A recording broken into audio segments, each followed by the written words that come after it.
आपकी दूर की नजर कमजोर है, इसका मतलब है कि आपको नियर साइटेडनेस है। साइंटिफिक भाषा में इसे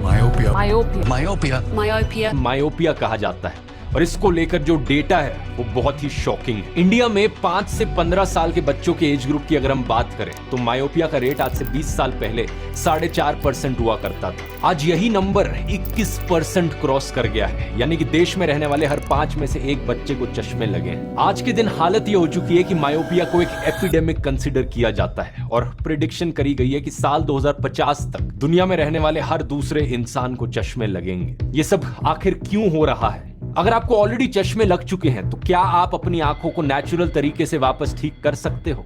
और अगर आपको चश्मे नहीं लगे हैं तो स्मार्टफोन की दुनिया में कैसे आप अपनी आंखों को बचा सकते हो? क्या असली कारण होते हैं मायोपिया के पीछे?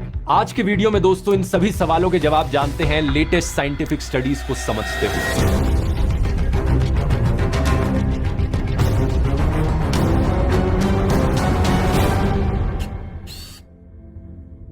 इस पूरे मुद्दे को गहराई से समझने के लिए पहले हमें समझना होगा दोस्तों कि इंसानों की आंखें काम कैसे करती हैं। यहाँ स्क्रीन पर आप एक बड़ा सिंपल सा डायग्राम देख सकते हो आंख का। एक ह्यूमन आई बेसिकली एक कॉन्वेक्स लेंस की तरह काम करती है। स्कूल में कॉन्वेक्स लेंसेज के बारे में तो पढ़ा ही होगा आपने। ये वो लेंसेज होते हैं जो आने वाली लाइट रेज को एक पॉइंट पर कॉन्वर्ज कर देते हैं। एक फोकस पॉइंट पर सारी लाइट रेज इकट्ठी हो जाती हैं लेंस से पास होने के बाद। एक नॉर्मल इंसान की आंख में जो ये फोकल पॉइंट होता है, ये आंख का बैक वाला हिस्सा होता है जिसे रेटिना कहा जाता है। अगर आपकी आंखें सही तरीके से काम कर रही हैं तो जो भी लाइट आपकी आंखों के अंदर आती है वो सबसे पहले कॉर्निया पर लगती है जो आउटर मोस्ट लेयर है, फिर प्यूपिल के थ्रू होती हुई वो एक लेंस के थ्रू जाती है जो इंसानों की आंखों के अंदर एक लेंस है। इसी रेटिना से एक ऑप्टिक नर्व कनेक्टेड होती है जो हमारे ब्रेन तक सिग्नल्स पहुंचाती है जिसकी मदद से हम एक्चुअली में देख सकते हैं। अब एक इंटरेस्टिंग फैक्ट यहां पर यह है कि आपको लगेगा कि लाइट रेस को बेंड करने का काम हमारे आंखों के अंदर मौजूद ये लेंस कर रही है, लेकिन लेंस से भी ज्यादा काम हमारा कॉर्निया कर रहा है एक्चुअली में। करीब 70% लाइट की बेंडिंग जो हमारी आंखों में होती है वो कॉर्निया करता है। उसके बाद जो लेंस आती है वो बस थोड़ी बहुत फाइन ट्यूनिंग करती है। तो इसका मतलब ये हुआ कि अगर आपकी आंखें ठीक से काम नहीं कर रही हैं तो आपकी कॉर्निया की शेप बदल चुकी है। इनफैक्ट जब लोगों को मायोपिया या हाइपरोपिया होता है तो उनकी आई बॉल की शेप ही बदल जाती है। इन डायग्राम्स को देखो, मायोपिया में जो आई बॉल होती है वो ज्यादा खिंच जाती है, इलोंगेट हो जाती है, जिसकी वजह से जो फोकल पॉइंट होता है वो रेटिना पर नहीं होता बल्कि रेटिना से पहले होता है फॉर्म। और दूसरा केस, अगर आपकी पास की नजर कमजोर है तो इसका मतलब आपको हाइपरोपिया है या फिर इसे हाइपरमेट्रोपिया भी कहा जाता है। इसमें आपकी आंख पिचक सी जाती है, जो पास की चीजें हैं वो ब्लरी दिखाई देती हैं क्योंकि लाइट रेज जो है वो रेटिना के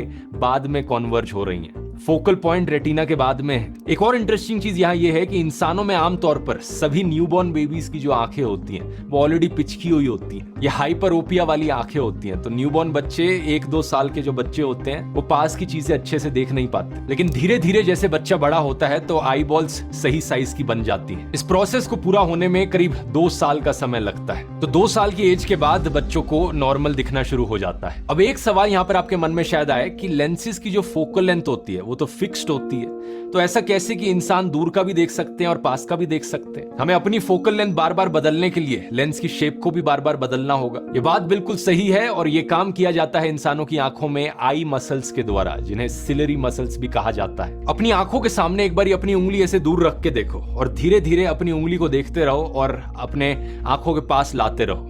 आप देखोगे कि कैसे आपकी आंखें पास पास पास फोकस किए जा रही हैं और आपकी जो आई मसल्स है वो और ज्यादा स्ट्रेस में है। आपको फील होगा कि आंखों पर ज्यादा स्ट्रेस पड़ रहा है जैसे ही आप जितना ज्यादा पास देखना चाह रहे हो, क्योंकि सिलरी मसल्स कॉन्ट्रैक्ट करती हैं पास की चीजें देखने के लिए। सिलरी मसल्स के कॉन्ट्रैक्शन से लेंस की शेप बदल जाती है। जब आप पास की चीजें देखते हो जो लेंस है वो ज्यादा राउंड बन जाती है, और जब आप दूर की चीजें देखते हो तो सिलरी मसल्स रिलैक्स्ड हो जाती हैं ताकि लेंस की शेप और फ्लैटन आउट हो सके। आंखों की इस एबिलिटी को अकोमोडेशन कहा जाता है, लेकिन ऑब्वियसली सिलरी मसल्स की अपनी एक लिमिट है। एक लिमिट से ज्यादा वो लेंस की शेप चेंज नहीं कर सकती, और जब लोगों की आई बॉल की शेप मायोपिया की वजह से वैसे ही इलोंगेट हो जाती है तो सिलरी मसल्स वहां ज्यादा मदद कर नहीं सकती। लेकिन सवाल यहाँ पर ये कि लोगों को मायोपिया होता ही क्यों है? कुछ लोगों की आई बॉल की शेप क्यों इलोंगेट हो जाती है और कुछ लोगों की नहीं होती? यहाँ पर 3 अलग अलग थ्योरीज हैं। पहली थ्योरी है नियर वर्क थ्योरी। कुछ साइंटिस्ट ने कहा कि जितना ज्यादा समय हम बिताएंगे पास की चीजों को देखने में, उतना ही ज्यादा हमारी आंखों पर स्ट्रेन पड़ेगा,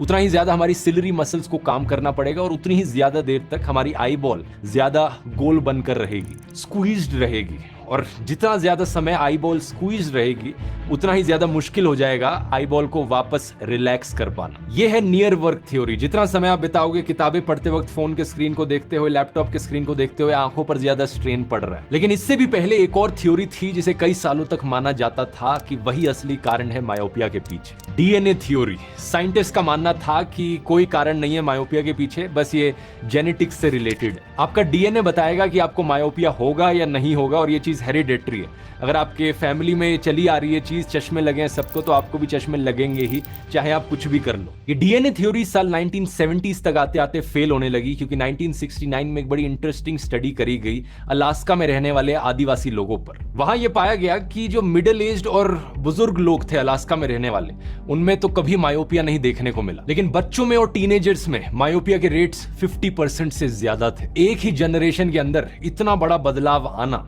ये जेनेटिक्स तो इसके पीछे कारण नहीं हो सकता। स्पेशली तब जब देखा गया कि जो बच्चे थे वो वेस्टर्नाइज्ड लाइफस्टाइल एडॉप्ट कर रहे थे। यहां पर जन्म हुआ नियर वर्क थ्योरी का दोस्तों। हालांकि ये नियर वर्क थ्योरी भी अपने आप में कोई बड़ी डिस्कवरी नहीं थी। टेक्निकली 400 साल से ज्यादा पुरानी थी ये थ्योरी, जब योहानस केपलर नाम के एक जर्मन एस्ट्रोनॉमर ने साल 1604 में पहली दफा सजेस्ट किया था कि ये कारण हो सकता है चश्मे लगने के पीछे, जब उनको खुद चश्मे लगे थे। लेकिन 1970s से ये नियर वर्क थ्योरी सबसे पॉपुलर थ्योरी बनने लगी साइंटिस्ट के बीच में। ऐसा देखा जाने लगा कि जितने ज्यादा पढ़ाकू लोग हैं, जितनी एकेडमिक एक पॉपुलेशन है, उतने ही ज्यादा चश्मे उन लोगों में देखने को मिलते हैं। हिस्टोरिकली भी ब्रिटिश डॉक्टर्स ने इस चीज को ऑब्जर्व किया था कि ऑक्सफोर्ड यूनिवर्सिटी में पढ़ने वाले जो स्टूडेंट्स थे, उनमें कहीं ज्यादा मायोपिया के केसेस देखने को मिल रहे हैं as compare to military recruits जो थे, जो लोग आर्मी में भर्ती थे। एक लेट 19th सेंचुरी की हैंडबुक में यह भी सजेस्ट किया गया था कि अगर मायोपिया को आपको ट्रीट करना है तो आपको हवा बदलने की जरूरत है, एक सी वोयाज लेने की जरूरत है। तो आज के दिन इसी नियर वर्क थ्योरी को एक्सटेंड किया जा सकता है स्मार्टफोन्स, टैबलेट्स और कंप्यूटर्स पर। वही चीज जो हमारे पेरेंट्स कहा करते थे, इतना ज्यादा टीवी मत देखो, आंखें खराब हो जाएंगी, पास बैठकर टीवी मत देखो, आंखें खराब हो जाएंगी। क्या ये चीज